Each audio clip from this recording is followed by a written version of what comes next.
I know this story. Yeah, he does.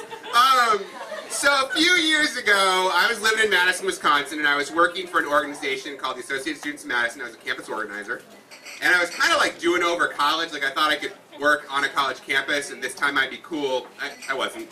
But I came out here for a conference at Penn for like, students who are doing good things or whatever. And I had some really good friends here in town who were living in Philadelphia and wanted me to move out here, and eventually I did.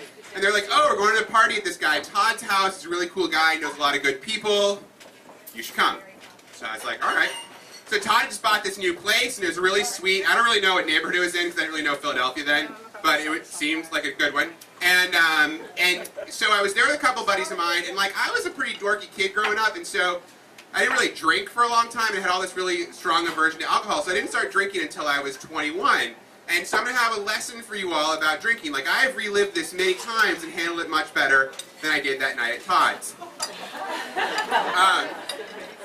So my friend Steve was there at this party, and Steve and I have always kind of had this macho-off thing, and Steve kind of hadn't really started drinking until kind of late either, and he challenged me to drink this Jamaican rum with him. He had a Jamaican girlfriend at the time. They'd been to Jamaica and been to Jamaica, and he had this really terrible, it was like gasoline. Like this was the worst rum in the world. He was like, I can drink more of this than you, and I was like, no, I have really high tolerance, which I kind of did, but not for gasoline. And so I drank a lot of this stuff, and I got really drunk, and like the world was swimming, and there was all these smart, intelligent people around who were Todd's friends, and there was me, who wasn't Todd's friend, and wasn't gonna be, and I sat in his, and like at that time, what I thought made sense is like, oh, I feel really sick, you should rest. So I sat in his kitchen and pretended like I'd passed out, and I hadn't passed out, but I just figured if I wasn't talking and I had my eyes closed,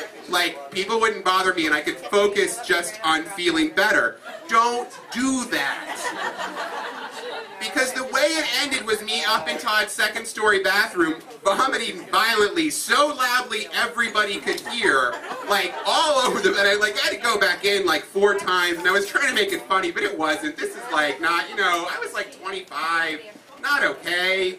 And then to make it worse, I'm traveling with a bunch of college students, and I'm not really their chaperone, but I'm sort of, and, like, I'm kind of to be the responsible adult. And I, like, run into the hotel room we're all sharing, and the first thing I do when we get back is I vomit violently at 3 in the morning in the hotel room again, in front, and they know what has, like, oh, yep, I'm the responsible grown-up. Thanks, everybody. Thanks.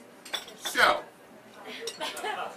never drank rum again, especially not rum like that tastes like gasoline, but I have gotten really, really drunk lots and lots of times since then, and the thing I've learned is you keep moving.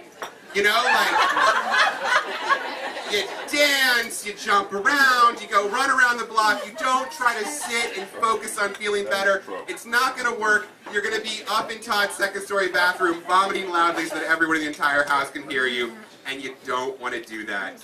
And I don't intend to do it again. True? I know. Witnesses.